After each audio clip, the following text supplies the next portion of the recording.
Kennt ihr diese Traurigkeit? Die Traurigkeit, die einen ganz tief hinabzieht in eine dunkle, dunkle Leere, in einen richtigen Sumpf hinein. In einem Sumpf, in dem man so traurig ist, dass es eigentlich nichts anderes mehr gibt. Es gibt nur noch diese Leere, dieses unendliche Gefühl der Traurigkeit. Dieses Gefühl von, es geht nie wieder weg, das bleibt für immer. Diese Traurigkeit ist wie ein ganz schwerer Anker, der an einen zieht und einen hinabzieht in diesen dunklen Sumpf. Mediziner nennen das Depression, viele Menschen nennen das Depression. Es hat so was Absolutes. Einmal depressiv, immer depressiv. Und ich nehme das anders wahr. Auch das nehme ich wahr als etwas, was geht, was vorbeigeht, wenn man es vorbeigehen lassen kann, wenn man es loslassen kann. Tatsächlich kommt dieses Bild, der Sumpf der Traurigkeit, aus Michael Endes, Die unendliche Geschichte. Da muss einer der Haupthelden, Atreo, durch den Sumpf der Traurigkeit mit seinem Pferd Artax. Und das Pferd lässt sich von der Leere einfangen und versinkt im Sumpf und stirbt. Und Atreo muss durch diese Traurigkeit, durch diesen Sumpf hindurch, um seine Wahrheit zu finden, um seinen Weg zu finden, muss er durch diesen Sumpf der Traurigkeit.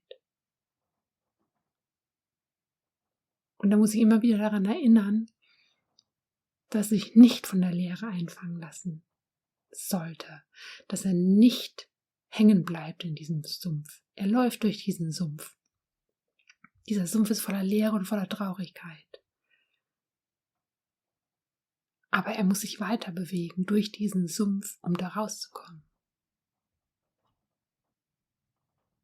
If you're going through hell, keep going. Winston Churchill. Und das macht Atreo in Die unendliche Geschichte. Er geht durch diesen Sumpf der Traurigkeit und er ist wirklich verzweifelt, er ist wirklich am Ende, aber er schafft es daraus, rauszukommen. Weil er weiß, dass es etwas Vorübergehendes ist. Und genauso ist auch eine sogenannte Depression etwas wie der Sumpf der Traurigkeit. Das kann wieder gehen. Das ist nicht eine für immer anhaltende Diagnose.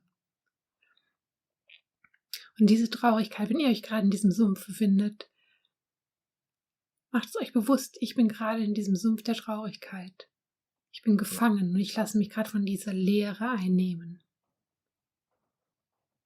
Und dann dürft ihr die Entscheidung treffen, euch von dieser Leere und der Dunkelheit umfangen zu lassen, euch zu entspannen.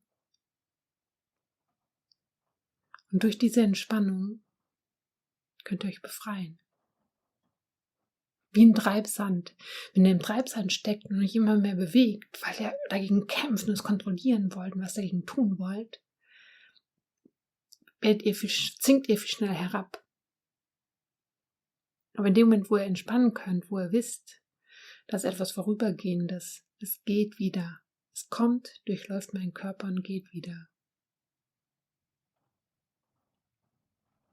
In dem Moment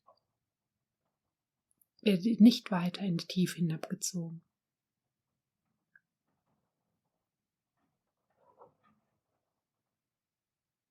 Also anstatt über die Dunkelheit sich zu ärgern, zündet ein kleines Lichtlein an. Und wenn es nur ganz klein ist. Man kann den Sumpf der Traurigkeit überwinden. Und je weniger Angst man vor dem Sumpf der Traurigkeit hat, desto schneller überwindet man ihn. Weil man weiß, ich laufe jetzt durch diesen Sumpf und er hat ein Ende irgendwann. Und das ist mein Weg. Und das darf so sein. Hallo, mein Name ist Johanna und ich habe es mir zur Mission gemacht, das Gefühle fühlen in die Welt hinauszutragen und den Menschen zu berichten, dass es okay ist zu fühlen. Und ich würde mich freuen, wenn ihr meinen Kanal abonnieren könntet und wir gemeinsam das in die Welt hinaustragen können. Vielleicht wollt ihr auch ein Like da lassen, wenn euch das Video gefallen hat. Schreibt mir in die Kommentare, ich bin gespannt, ob ihr Erfahrungen habt mit dem Sumpf der Traurigkeit, mit diesem tiefen, tiefen Gefühl der Traurigkeit, mit dieser Leere, die alles einzunehmen scheint, die Gedanken, die Gefühle, die Umwelt, alles scheint davon beeinflusst zu sein. Fand ich interessant, schreibt mir es unten in die Kommentare.